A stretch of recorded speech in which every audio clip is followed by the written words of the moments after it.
Bonjour à tous, merci d'être venus pour ce Tools in Action. Aujourd'hui, je vais vous parler d'une approche fonctionnelle de gestion d'erreurs en Kotlin en utilisant la librairie Arrow. Je vais commencer par me présenter rapidement. Je m'appelle Fedi Salah, je suis ingénieur développeur pour Serly, l'organisateur de cet événement. Avant d'attaquer le vif du sujet, je vais commencer par vous présenter, vous faire une petite définition sur quelques notions de base en gestion d'erreurs. Il faut savoir distinguer entre ce que c'est une fault, une erreur et une failure. Une fault, c'est une anomalie que notre système peut rencontrer lors de son exécution. Une erreur, c'est la réaction de notre système vis-à-vis à cette fault. Et après, la failure, c'est lorsque notre gestion d'erreur est mal implémentée, notre système risque de tomber. Et comme vous le savez tous, dans la vraie vie, ça existe beaucoup d'anomalies et notre système peut rencontrer beaucoup d'anomalies. Avoir tout ce qui est erreur d'utilisateur, des mauvaises manip, des mauvaises saisies, tout ce qui est violation de contraintes métiers, si on en implémente beaucoup. Et après, tout ce qui est panne réseau, sachez que n'importe quelle ressource qui est disponible sur le réseau peut à tout moment tomber. Donc dans ce cas-là, le bon réflexe, ce serait d'imaginer des systèmes qui sont des systèmes tolérants à la panne. Le bon réflexe, ce serait de concevoir des systèmes qui sont tolérants aux pannes. Une première approche qui est assez classique, c'est l'utilisation des exceptions. Voilà, on peut imaginer pour une application serveur avec JavaE ou avec Spring, on peut créer des exceptions custom, genre des business exceptions, des user not found exceptions, ou lorsqu'on fait des appels HTTP côté serveur à des services tiers, on peut imaginer des bad status exceptions, des trucs comme ça. Si jamais notre application aussi valide du contenu utilisateur, on peut utiliser tout ce qui est JavaX Validation, qui se base avec les arrobas not nil, not empty, tout ça. Et après, la validation, elle se fait par rétrospection. Et après, derrière, tout se base sur des exceptions. Et vu qu'on s'est mis dans un cas d'un serveur d'application avec Spring ou avec JavaE, le framework, il catch les exceptions pour nous, et nous, on n'a qu'à fournir des implémentations, des exception mappers, ou alors avec des arrobas exception handler, on gère les exceptions. En combinant tout ça, on peut dire qu'on peut implémenter une gestion d'erreurs qui tient plutôt la route pour un serveur. Et après, on est prêt pour la prod. Sauf que on fait ça, et après, on arrive à des situations comme ça où le projet, ça y est, on pense qu'on a tout catché et tout géré, et après, le projet risque de s'exploser parce que tout simplement, il y a eu des exceptions non gérées, où il y a eu de la mémoire, une fuite de mémoire, parce que tout simplement, on essaie de printer des stack traces à rallonge et tout ça. Donc voilà, l'approche de gestion d'erreurs par exception, elle est bonne, mais elle atteint rapidement ses limites, parce que tout simplement, une exception, elle casse ce qu'on appelle les référentiel transparency. Qu'est-ce que c'est la référentiel transparency? Si vous voyez le premier code, on met une val z égale throw exception et on exécute ce code-là avec 0 par exemple en paramètre. Le résultat qu'on va avoir, c'est, avec le premier code, le résultat qu'on va avoir, c'est une exception qui va être throwée. Alors que le même code, dans le deuxième cas, la différence c'est juste qu'on a inliné l'exception dans le z, et le deuxième code, il nous envoie John, parce que tout simplement, le bloc, le throw exception, il a été mis dans le bloc try, et du coup, à ce moment-là, elle est catchée tout de suite. Vous voyez, du coup, imaginez une fonction qui fait ça, et après on inline, ça peut avoir des comportements bizarres. Voilà pour ça. Après, les exceptions n'est pas type safe, je parle bien des unchecked d'exception. En gros, l'appelant, lorsqu'il appelle une fonction, il ne sait pas du tout est-ce qu'elle envoie une exception ou pas. Je ne parle pas des checks d'exception, évidemment, ou dans la signature en mesro. Et après, une exception, ça peut être vu comme un go-to entre l'appelant et l'appelé. Et dans un contexte asynchrone, lorsqu'on fait des appels asynchrones, c'est pas génial de se trouver une exception dans une callback, parce que tout simplement, on risque, un appel asynchrone, il fait dans des threads différents, et on risque de perdre la trace de l'exception. Un autre truc aussi, comme je vous ai dit tout à l'heure, les exceptions, elles sont coûteuses, et chaque exception, elle implémente la méthode fillStackTrace, et après, derrière, dans fillStackTrace, le but, c'est de garder un contexte d'exécution du code qui a trouvé l'exception, Et on peut avoir caused by, et derrière, et ça c'est véridique, j'ai eu des out of memory errors parce que tout simplement il a tellement eu de stack traces qu'il n'a pas pu les printer dans un logger par exemple. Voilà le downside des exceptions. En programmation fonctionnelle maintenant, généralement utiliser des exceptions c'est pas une bonne idée parce que tout simplement en fait utiliser une exception dans certains cas pour modéliser par exemple l'absence, je sais pas si le truc n'existe pas, ça envoie une nulle pointer exception, c'est pas une bonne idée. Lorsqu'on a des cas métiers avec genre des violations de contraintes et tout ça, c'est pas non plus une bonne idée de se trouver des exceptions custom et tout ça. Et pareil pour les appels d'API. Mais évidemment, on peut toujours utiliser des exceptions lorsqu'on appelle des serveurs et le serveur il est down, ou alors lorsqu'on lit des fichiers et le fichier n'existe pas. Mais tout ce qui est erreur métier, il vaut mieux éviter les exceptions.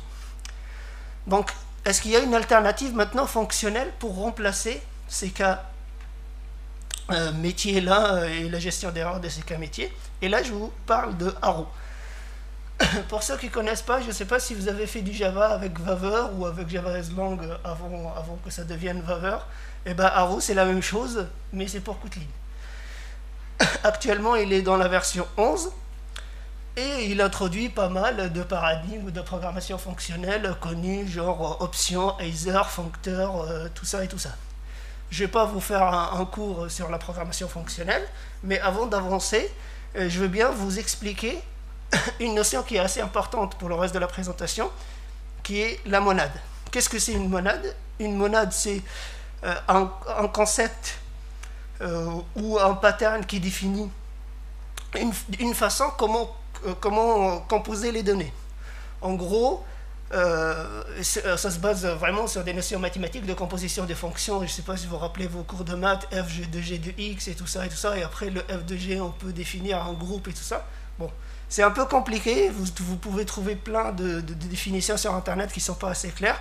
Ce qu'il faut retenir de tout ça, c'est que une monade, elle a la fonction flatmap, et avec la fonction flatmap, on peut composer des monades. Et en Kotlin, une monade, elle est représentée par un kind, qui est un conteneur dans lequel on wrap une donnée, et après, ces kinds-là, ils sont composables entre eux, et du coup, on peut avoir... plus tard, vous allez voir, on peut avoir option qu'on peut combiner avec une autre option, ainsi de suite, ainsi de suite. Voilà. Exemple, je viens de vous parler des options. Exemple, en gros, les options, c'est fait pour modéliser l'absence d'une donnée. C'est toujours pour éviter le problème des null pointer exception, évidemment. Kotlin, elle a essayé d'introduire ça et essayer d'améliorer par rapport à Java, par exemple. Pour tout ce qui est nul, ils ont introduit le null safety check, mais c'est bien, mais c'est pas fonctionnel. Du coup, on peut pas composer un nul, et si jamais il y a un autre nul, on peut le flatmapper sur un autre, et ainsi de suite. C'est pas très fonctionnel. Et en plus, en utilisant des options, c'est bien parce que c'est clair dès le début que la donnée, elle peut ne pas être là, et du coup, c'est au consommateur de gérer. On force le consommateur à gérer. Et c'est ça le côté intéressant des options. Un autre data type qui est... et après, Arrow, ça fournit une instance monade pour les options. Donc, on peut composer des options, c'est-à-dire une option de option, elle devient une option du résultat final, et ainsi de suite. Un autre data type qui est intéressant aussi, pour gérer les erreurs métiers, justement, c'est le Either. Le Either, ça contient une partie gauche et une partie droite. La partie gauche, généralement, c'est pour les erreurs. La partie droite, c'est pour le vrai cas métier et le vrai objet métier qu'on souhaite obtenir dans le cas où on n'a pas une erreur. Et pour ne pas vous perdre entre gauche et droite, right, c'est right. Right, tout ce qui est correct, en anglais, on le met dans le right. C'est ça la convention. Mais il n'y a rien qui nous empêche de faire l'inverse, mais c'est pas très standard. Et pareil, Arrow, il fournit une instance monade pour Either, donc on peut composer les Either sans aucun problème. Sachez aussi qu'avec les Either, si on combine plusieurs Either, à partir du moment où on a un left, c'est-à-dire on a une erreur, la composition, elle est court-circuitée, on sort tout de suite. On sort tout de suite, c'est-à-dire tout ce qui vient après, on peut l'écrire de façon séquentielle, mais on sait que à partir du moment où on a une erreur, tout le code qui vient après les erreurs, toute la partie write, ils ne seront pas mappés parce que tout simplement ça court-circuite. Il y a un dernier type dont je vous parle, mais je ne vais pas rentrer trop dans les détails, c'est le type validated. Arrow, de la même manière, il fournit une instance monade pour les validated, et les validated, par rapport au Either, il est là pour accumuler les erreurs. En gros, dès qu'il y a une erreur, il continue sur un autre, et ça ne court-circuite pas, et ça accumule les erreurs. C'est idéal pour valider un input, par exemple, et les données des inputs sont indépendants les uns des autres, et on peut lancer des validations en parallèle, et après, derrière, toutes les erreurs vont être accumulées dans la partie gauche du validated. Et après, si on veut enchaîner un validated avec un Either, il y a tout simplement la méthode doEither qui nous permet de transformer en Either et on enchaîne avec flatmap, un autre Either et ainsi de suite. Essayons de mettre en place tout ça. Pardon. Le premier cas, c'est simple, c'est un workflow séquentiel. On a un speaker, on va récupérer son talk, et après, une fois qu'on a récupéré le talk, du talk, on veut récupérer la conférence, et de la conférence, on veut récupérer la ville, et après, une fois qu'on a récupéré la ville, on fait un book flight pour réserver un vol. Et du coup, grâce à l'aspect monade de options, on peut faire getSpeaker qui nous envoie une option, flatmap speaker.nextTalk qui nous envoie une option, et en fait, option de option, le fait qu'on a un flatmap, et c'est ça ce que je vous ai dit tout à l'heure, la composition des fonctions, ben on va avoir une option de talk, et ainsi de suite, conférence, et ainsi de suite, city, et ainsi de suite, jusqu'à la fin, on arrive à bookflight, qui est un résultat de city, et après, par exemple, la méthode bookflight, elle envoie un string, et du coup, tout ça, ça envoie un string. De la même manière, avec les Either, on peut faire exactement la même chose, sauf qu'il y a une petite subtilité de Either, c'est que le flatmap il s'exécute que sur la partie droite. En gros, la partie gauche, elle est là, mais elle sert à accumuler à contenir les erreurs en cas d'erreur. Mais par contre, tout ce qui est composition et exécution de la fonction qui va mapper la donnée de A vers B, elle se fait que sur la partie droite. Donc, pour avoir un typage fort des erreurs, il vaut mieux que les Either qu'on compose, ils aient le même type. On peut ne pas avoir le même type, ou alors une super classe, et après tous les autres Either, ils héritent de ça, ou c'est un sealed class, comme vous voulez. En tout cas, si on ne le fait pas, on va avoir un Either de any, de string, et après, si on veut gérer les erreurs à la fin, on peut faire ce qu'on appelle le pattern matching, je vais vous montrer tout à l'heure. Ça serait pas cool d'avoir un any, parce que tout simplement, any correspond à tout et n'importe quoi en Kotlin. Donc c'est bien de définir une erreur globale, et après derrière, tous nos cas d'erreur peuvent hériter de cette erreur-là, et comme ça on peut avoir le type abstrait, qui est booking error par exemple, et après derrière, chaque erreur, elle peut hériter de booking error, et avoir son propre nom, et après derrière, une fois qu'on a fini, on fait le pattern matching avec les instances des types, et à ce moment-là, on pourra savoir s'il y a une erreur au moment où on récupère le talk, ou alors la conférence, et ainsi de suite, ainsi de suite. Pour tout ce qui est séquentiel, ça va, c'est simple, voilà, il n'y a pas de problème. Mais par contre, dans la vraie vie, il y a toujours des workflows qui ne sont pas séquentiels.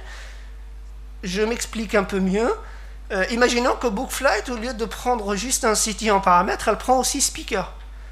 Donc à ce moment-là, on commence à faire ce genre de truc. On commence à faire getSpeaker, flatmap, et après, au lieu de revenir à la racine et enchaîner les flatmaps, non, on reste avec speaker et on fait un next. Et du coup, ça fait un peu l'effet escalier, ce que j'appelle moi, et on peut avoir des flatmaps comme ça en escalier, parce que tout simplement, on veut récupérer Après, grâce à l'aspect monade et le flatmap, on peut toujours obtenir l'option finale, pas d'option, mais c'est toujours moins agréable et ça commence à être compliqué.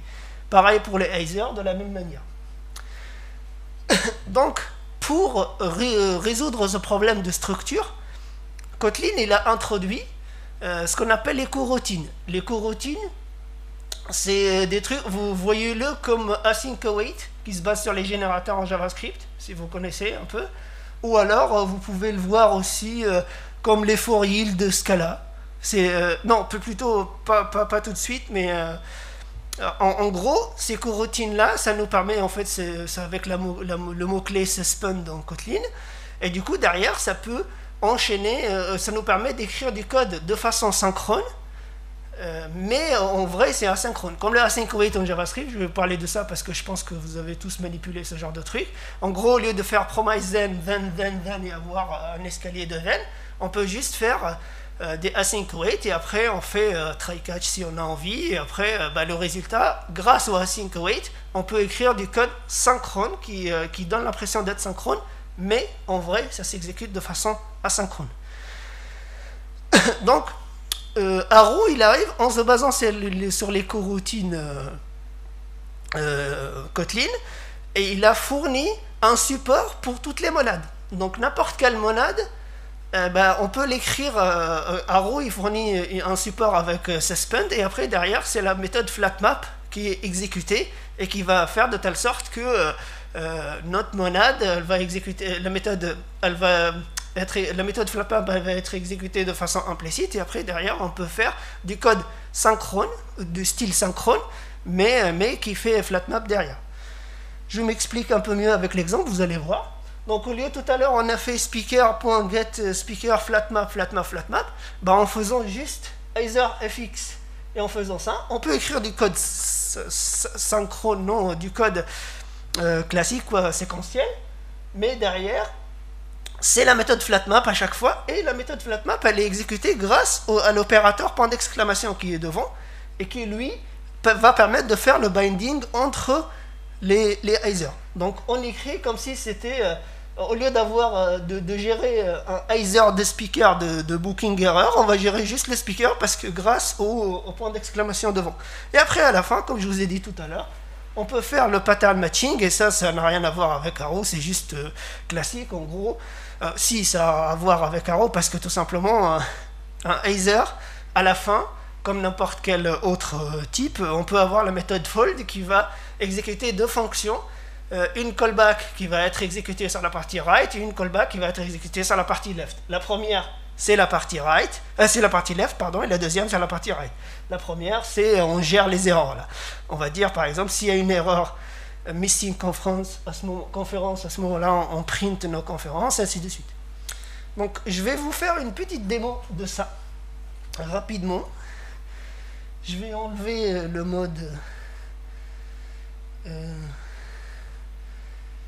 vais faire du mirror display pour que vous puissiez voir. Voilà. IntelliJ. Voilà. Je vais faire un exemple avec option. Au fond, vous voyez, ou vous voulez que j'agrandisse un peu? Là, c'est mieux? Ok. Bon.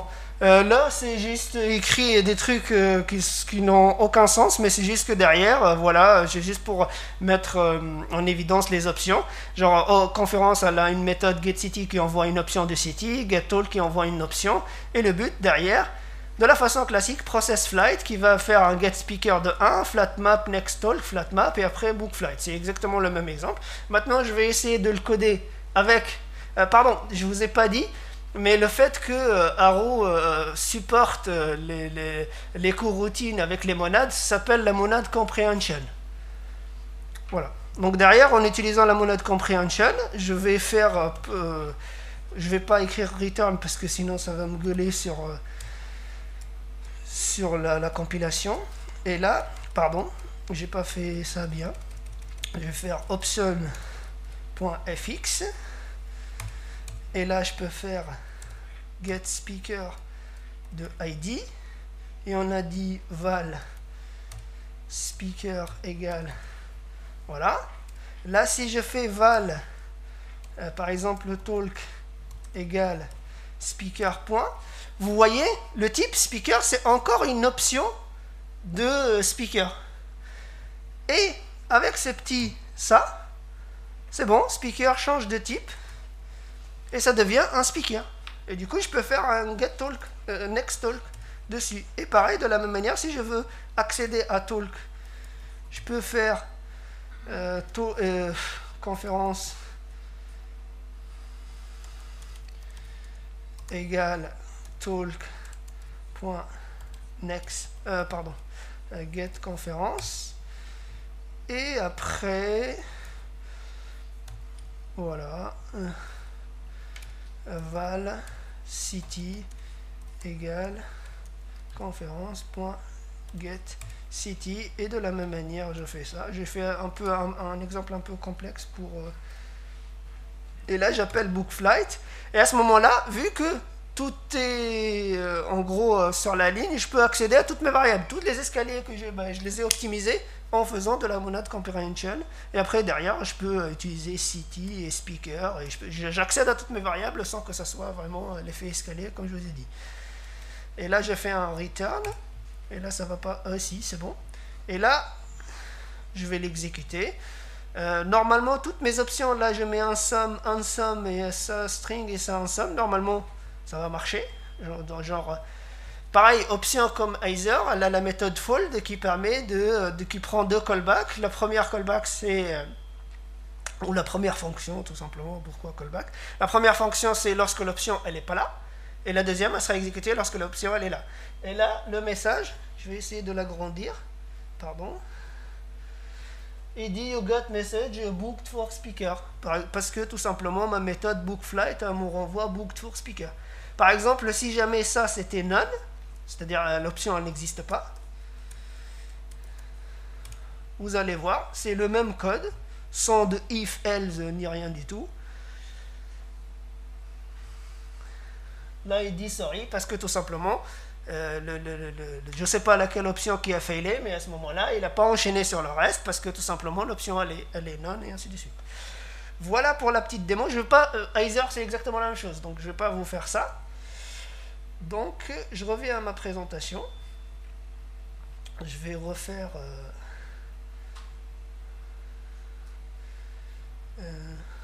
voilà.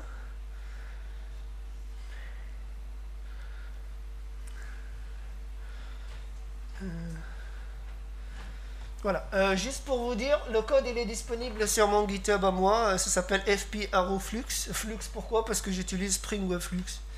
Voilà.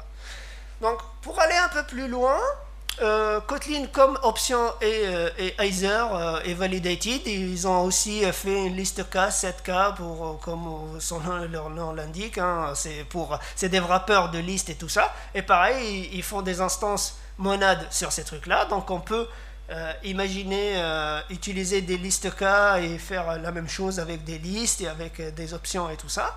Il y a aussi ils introduisent aussi ce qu'ils appellent effects pour gérer tout ce qui est effet de bord, c'est-à-dire un appel asynchrone à un truc extérieur, ainsi de suite. Ils font aussi de la monade comprehension over flux et mono. Ils ont des wrappers, ça s'appelle flux-k et mono-k, et après derrière ils ont les instances monades qui vont bien avec flux-k et mono-k. Donc maintenant on dit ok, c'est cool, on peut combiner des options et des Either, mais après dans la vraie vie on fait toujours des appels asynchrones, et on veut bien aussi utiliser des monos et des Either et des options, mais avec des appels HTTP. Donc lorsqu'on fait des appels HTTP, on peut utiliser, comme je vous ai dit, effects et tout ça, et ça utilise monade, deferred ou des trucs, je sais plus ce que ça utilise, mais moi j'aime bien Flux et j'aime bien Reactor, donc j'utilise mono ou Rx. Bon, l'exemple que je vais vous faire c'est Rx, mais les slides, l'exemple c'est mono, pardon, c'est Spring Web Flux. Après là je vous donne un exemple avec observable.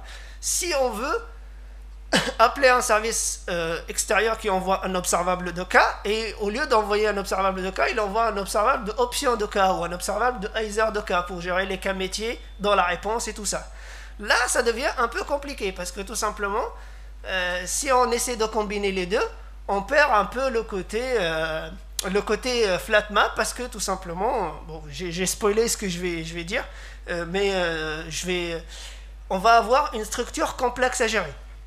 Donc, ce qui peut nous faire, en fait, après, vu qu'on utilise des monades et tout ça, c'est fonctionnel, il y a derrière, il y a pas mal de notions fonctionnelles, ce qui peut nous faire, on peut penser à se poser la question, mais vu qu'on utilise des monades, et mono-k c'est une monade, et option c'est une monade, est-ce qu'on ne peut pas composer les monades qui sont ensemble et après exécuter tout à la fin, bah, en fait, la réponse est non. Les monades de type différent, les monades de même type, c'est-à-dire option ou ISER ou autre, on peut les composer, mais par contre, des monades de flux ou de mono de option, on ne peut pas les composer comme ça. Il y a un article que je vous invite aussi à aller lire, Monad doesn't compose, et on peut avoir, comme je vous ai dit, des observables cas de ISER, de bizarre erreur, avec un observable cas de ISER et tout ça. Et là, c'est un peu moins pratique à gérer, et j'en ai fait beaucoup, et c'est pas une bonne idée. Donc c'est là où ça introduit une notion qui s'appelle les monades transformers. Je ne sais pas si vous avez fait du Scala ou du Scalasi, des CATS ou du Scalasi ou autre. Bah, ils introduisent les monades transformers. Et bah, Kotlin, pareil, ils introduisent les monades transformers. Le but des monades transformers, c'est de pouvoir combiner les deux monades qui sont mono et option en une seule, et carrément aller plus loin, faire de la monade comprehension sur ce genre de truc. Donc option T, c'est pour n'importe quelle monade qui entoure option, on peut avoir une instance de option T, et après derrière, option T, elle peut être comprise avec l'aspect monade comprehension et tout ça. Donc, je vais vous montrer un exemple, ça va vous parler un peu mieux. Imaginons maintenant que getConference et getSpeaker sont dans des repositories, qui eux derrière, ça envoie des monos. Et les monos, c'est voilà, c'est le truc de réacteur, pour voyez-le comme une feature, quoi, pour un seul élément. Et là, on utilise monoka, c'est le mono de Arrow, qui est juste un wrapper au-dessus et qui donne l'aspect monade et ainsi de suite et tout ça. Donc, pour le même code qui est tout à l'heure, qu'on a vu tout à l'heure, on peut avoir de la monade comprehension, comme ce que je viens de vous expliquer, en wrappant le résultat du mono de option dans un option T, et ici, en faisant le point d'exclamation, ça permet de faire le binding exactement comme tout à l'heure. Et ça, en vrai, la première ligne, elle envoie un mono de option de speaker. Et après, derrière, le fait d'avoir un option T devant et d'avoir le point d'exclamation, ça nous renvoie directement le speaker. En fait, ça fait la monade, ça combine les deux monades qu'on avait, celle de mono et celle d'option, et le point d'exclamation, ça fait le binding. Et là, voilà, on peut faire de la monade comprehension avec option T. Exactement la même chose pour les ISER, donc je ne vais pas m'attarder beaucoup dessus. Et pour les ISER, de la même manière, voilà, on peut faire de la monade comprehension, de la monade transformers, et après, une fois qu'on a reçu une monade, qu'on a eu une monade, vu qu'il y a la monade comprehension pour la monade, donc on peut derrière, j'ai dit trop monade, pardon. Et après, on peut derrière, voilà, écrire du code synchrone, synchrone, je mets ça entre guillemets parce que c'est pas vraiment synchrone, c'est juste le style synchrone, comme le asynchronous, comme le for yield dans ce cas-là, si vous avez fait ça. Et après, derrière, on peut avoir le résultat. Et voilà, ça marche comme si c'était un flatmap. Ça simplifie vachement le code. Une petite démo. Je reviens en mode normal.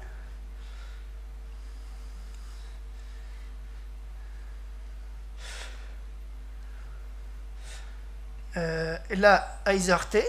Donc, je vais agrandir un petit peu. Non? Ah oui, non. C'est bon? C'est visible? Ok. Pareil, le truc repository, là, ça envoie voilà, un monoka de ISER de Bookingera. Là, je me suis amusé à essayer de le faire sans la monade comprehension. Et là, déjà, regardez les escaliers, parce que tout simplement, repository, ça envoie un mono, et après un mono, je peux faire soit map, soit flatmap. Mais vu que derrière, je ne vais pas enchaîner tout de suite sur un appel HTTP, donc je ne peux pas utiliser flatmap, je dois lire le ISER, et après, en lisant le ISER, je dois dire si c'est right ou left, et ainsi de suite. Et déjà, rien que ça, et je ne me suis pas en sorti, parce que le résultat final, c'est un mono de cas de ISER de machin. C'est un peu compliqué. Après, on peut aussi imaginer des extensions Kotlin qui font ce genre de trucs et tout ça, mais je vous en parlerai à la fin. Mais voilà. Donc là, j'ai la même à coder ici. Je vais faire un ISER T.monade. Et là, je fais booking errors, virgule, for monoka. Depuis tout à l'heure, je dis bien que option, Heiser, tout ça, c'est pas vraiment eux qui sont monades. En gros, c'est des data types, ça, y a pas. Par contre, Arrow, il fournit ce qu'ils appellent les instances monades, et les instances monades, c'est juste une interface qui contient une implémentation, la méthode flatmap, et derrière, après, option, elle implémente bien cette interface-là pour pouvoir faire des flatmaps dessus. Et l'instance monade de Monoka, ça s'appelle for Monoka. On peut avoir en for option, for machin, comme vous voulez. Donc voilà, là je vais mettre ma monade, je vais faire monoka.monade, et après là je vais faire fx monade. Vous ne me demandez pas pourquoi, mais c'est comme ça. Il faut faire fx.monade. Et après derrière, je peux faire get speaker. Pourquoi la méthode get speaker elle n'est pas là? Ah, pardon, je fais toujours l'erreur, c'est repository .get speaker, et là je mets mon ID, et là je fais un val speaker égal, je vais essayer d'afficher le type pour que vous voyez, c'est un monoka de Heiser de booking error de speaker. Bon, je le wrap dans un Heiser T pour pouvoir wrapper les deux monades, les combiner, et après je fais point d'exclamation pour le binding, et là pour afficher, si je veux afficher le type, c'est un speaker. Donc voilà, du coup j'enchaîne mon code. Après ici, une fois que j'ai récupéré le speaker, bon ça va être talk ici, et je vais faire speaker.get talk .next talk, pardon. Sauf que ici le next talk il nous envoie un Heiser, sauf que nous, vu qu'on est dans un contexte qui combine les deux monades, donc il faut qu'on ait tout le temps la même structure et les mêmes types, c'est-à-dire il faut que ça devienne un Heiser de mono, donc il faut le transformer comme ça. Donc déjà je peux pas faire un Heiser T dessus parce que tout simplement lui c'est pas un Heiser c'est pas un mono de Heiser, donc à ce moment-là je le transforme en mono, tout simplement, comme mono just, et après là, une fois que je l'ai transformé en mono, j'utilise la méthode K pour le transformer en mono K, parce que c'est les wrappers de Kotlin, parce que sinon c'est pas natif dans Reactor, ces trucs là. Et de la même manière, je fais point d'exclamation, je vais avoir mon talk, ainsi de suite, je peux faire val, après talk, c'est quoi? C'est conférence, oui, égal, et de la même manière, ça serait pas, ah non, conférence c'est repository,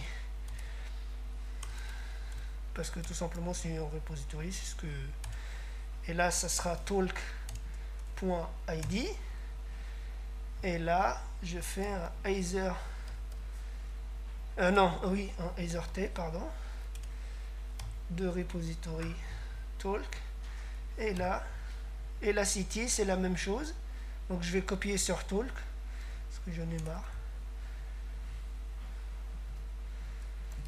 city, et là c'est conférence.getCity, et là après je peux faire bookflight, et de la même manière, comme tout à l'heure, en fait, la monade comprehension, elle nous permet d'avoir tout au même niveau. Donc, je peux accéder à speaker, à talk, à tout ça, sans pour autant pouvoir les traîner dans mes flat maps et après essayer de faire des trucs genre des tuples et essayer d'avoir un contexte, entre guillemets, pour pouvoir véhiculer mes informations et tout ça. Donc, bookflight, par exemple, ça prend, dans mon cas, ça prend city et speaker. Et là, je fais mon return. Non. Après, si je fais mon return, en fait, pour résoudre la transformation, pour accéder à la valeur, il faut avoir value. Et après, on fait, en fait, la value, elle fait un kind. Après, derrière, il faut faire fixe. C'est comme ça. Après, vu que les monades, lorsque tu les composes, lorsque vous les composez, ce qui est utilisé, c'est l'objet kind, l'interface kind, qui est elle qui est, on va dire, l'interface qui définit les méthodes flatmap de la monade. Donc voilà, derrière ça envoie le résultat qu'on a envie. Et après derrière, si lui il fait left, ben, on va avoir left. Si lui il fait left aussi, ben, ça court-circuite comme je vous ai dit tout à l'heure. Sinon voilà, on peut avoir le résultat et on peut l'écrire de façon synchrone. Et d'ailleurs le code il est déjà appelé ici. Et ici, si vous voyez, mon repository il contient l'ID 1 pour le talk 1, il appartient à la conférence 1, donc c'est bon, ça a l'air bon. Donc si j'exécute ce code là, il va me dire got message booked, parce que tout simplement ma méthode getFlight ça envoie booked. Par exemple, si jamais j'appelle avec un speaker qui n'existe pas, en gros je fail dès le début, je vais avoir une erreur, et avec le pattern matching il m'a dit, si c'est une instance de missing speaker, il m'a dit no speaker. Et du coup, bah, il me l'a dit là. Je vais l'agrandir pour que vous voyez. Et si jamais je reviens et je dis ex-speaker 1, je vais faire, par exemple, le talk est là, la conférence, elle va être 2, l'ID 1 qui est là, il n'existe pas. Qu'est-ce qu'il va me dire? Il va me dire, par exemple, missing conférence. Et c'est ça l'intérêt des Heiser, en fait, c'est de pouvoir vraiment avoir des typer vos erreurs, et après derrière vous pouvez faire le pattern matching qui est nickel, et du coup derrière bah, chaque erreur elle est là, sans pour autant se trouver des exceptions, avoir des stack traces et tout ça. Voilà pour la partie code. Un petit truc, je reviens en mode... Ouais. Voilà. La question qu'on peut se poser à la fin, c'est que là, on compose beaucoup des fonctions, et est-ce que ça peut pas nuire aux performances d'exécution? La réponse, en fait, il y a un gars qui a fait un benchmark des Heiser-T, entre Heiser-T et Heiser, mais en Scala, parce que c'est des concepts qui sont assez connus, comme je vous ai dit tout à l'heure, hein, avec Katz ou avec Scalasi pour les gens qui font du Scala. Et du coup, il a remarqué que pour les petites opérations, il y a quand même de la différence. Il y a une fois et demie une implémentation sans le Heiser-T, et l'implémentation avec le Heiser-T, elle est une fois et demie plus lente que l'implémentation normale. Par contre, pour les grosses opérations, c'est vraiment équivalent. Vous voyez là, 900 millisecondes, nanosecondes, contre 9000, pardon, 9600 contre 6000, et l'autre c'est quasiment équivalent. Donc si vous, la performance à l'échelle de nanoseconde, vraiment ça vous gêne, ce genre de truc, évitez la composition et même la programmation fonctionnelle, parce que c'est pas du tout le truc fait pour vous. Mais si ça vous dérange pas, c'est pas mal, ça simplifie vachement le code, et voilà. Vous pouvez aller consulter ce lien-là pour avoir d'autres comparaisons. Il fait pas mal de trucs, il fait même avec ZIO, avec pas mal de trucs qui sont intéressants. Voilà, pour conclure, est-ce qu'on met des monades et des monades transformers avec arrow partout? Pourquoi pas? Moi je dirais, si vous venez d'un monde où vous faites de la programmation fonctionnelle et tout ça, et vous utilisez Kotlin pour vous retrouver vos petits, pourquoi pas? Mais après, si c'est un concept nouveau pour vous, c'est un peu touchy, vous avez vu. Après, ce que je reste à dire, c'est bien d'utiliser les Heiser et les options pour modeler les erreurs métiers et l'absence des données, parce que c'est quand même beaucoup mieux d'avoir des exceptions partout. Voilà, les Heiser et les options, ça permet de gérer de façon explicite vos erreurs, comme vous avez vu ici, plutôt qu'un exception handler qui est codé dans un handler et l'exception elle est dans l'autre truc, et du coup vous n'arrivez pas à trouver vraiment quand est-ce que ça arrive et tout ça. Donc voilà pour moi. Merci pour votre attention. Si vous avez des questions.